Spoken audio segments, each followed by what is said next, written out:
So telling stories is scary. But telling stories that are telling stories with family and telling stories about things that you're passionate about, yeah, it can be pretty fun. So I'm excited to be here. I appreciate you all giving me a chance to introduce myself. As mentioned, my name is Bernard. I'm a relationship manager, commercial lender with Enterprise Bank and Trust. I moved here from the Bay Area about 30 years ago. I love Vegas and just really appreciative of being in an environment like this. So let's talk story. I'm thankful that you all are giving me an opportunity to share a little bit about my story. I'm going to ask a question later today, and I don't think we're going to be able to come up with any answers to this question in such a short amount of time, but I was hoping that we could just start a discussion, and hopefully you all are in agreement with that. I mean, such a short amount of time, how do we come up with solutions?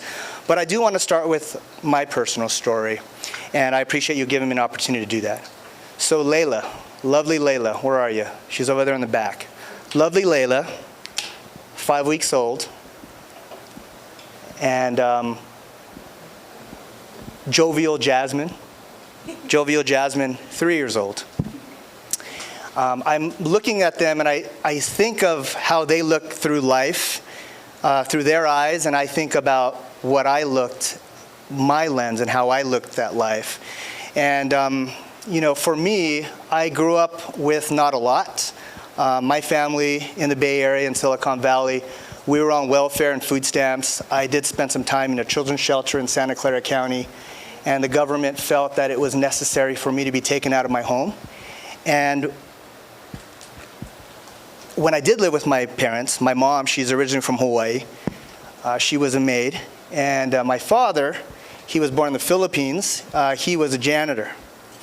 And I think about, you know, the backstory to what we do in life and how we define ourselves.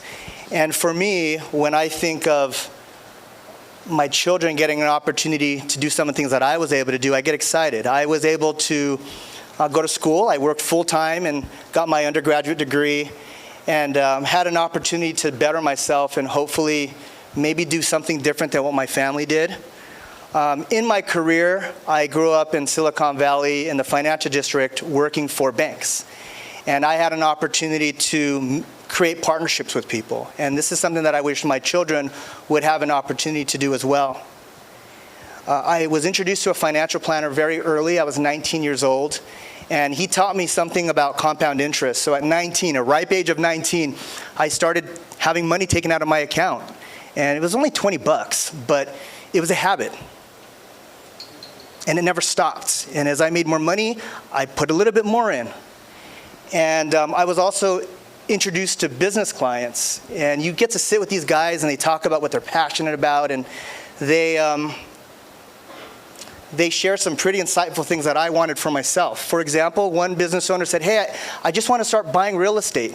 Her husband was investing in the stock market and he lost all of his money, but her real estate portfolio, she had like 25 homes. It held that family together. So I said, I want to buy homes. So at 24, I bought my first property in Silicon Valley, and my wife and I, who's here as well, we started purchasing properties to the point where we had 4 right before the Great Recession. We had some in Hawaii, Bay Area, here in Vegas, of course. And that recession, it just hit us hard. And a couple years after that recession, Marissa knows this story.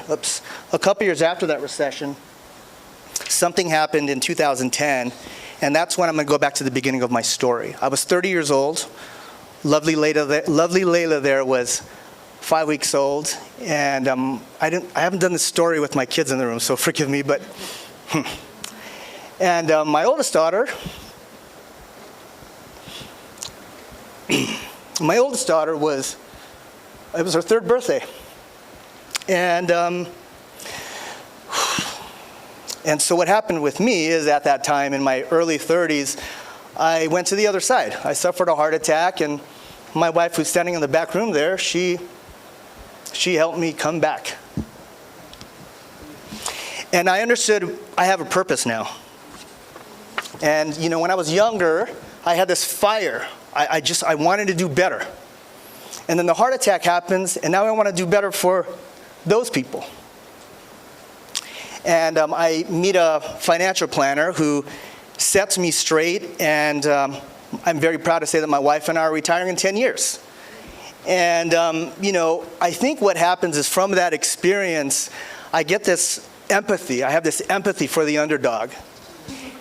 I don't know where that came from. Well, obviously I know where it came from, but sometimes it's a little crazy because I look at myself and say, whoa, how you want to help?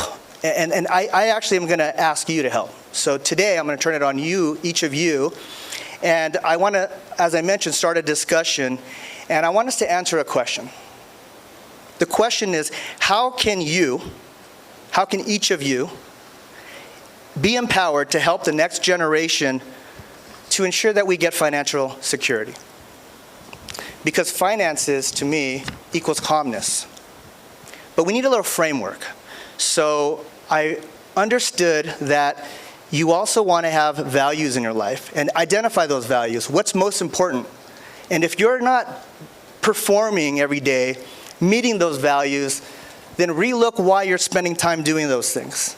And it'll guide us. These values are so important. Girls, you got to know, if you don't have values down, you're doing things for nothing. And also have a timeline. What we want to do is share the next generation, let them know, create a timeline. What do you want to do when you're 20, in your 30s, in your 40s, in your 50s? Because as I just explained, time is not guaranteed. And so if we can look back when we're retired and say, hey, I was able to hit certain milestones in my life, guess what? You're successful. Regardless of how people see you, you're successful because you met certain goals. So there's another book I read. It's The Millionaire Mind by Thomas J. Stanley. He interviewed a whole bunch of millionaires in the 80s, and he said, what are some commonalities between these guys? And one of the things he talked about was he helped me understand my relationship with my wife, who I met when we were 17. And he, in the book, talks very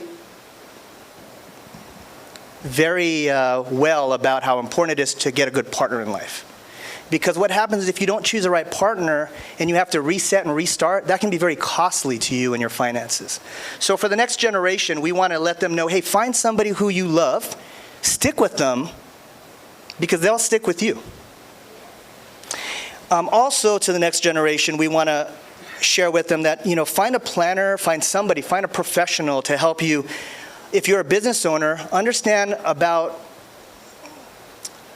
how important a relationship is with your lender, because you got to understand there's debt service coverage ratios, all these calculations bankers run to make sure that you can get the best interest rate. And sometimes people walk into those conversations not knowing how to do that. So we want the next generation to learn about calmness, learn about balance, learn about finances, learn about leverage. Leverage your time. It's very scarce. And we also want our next generation to learn about partnerships. It's important. It's important. Make good relationships.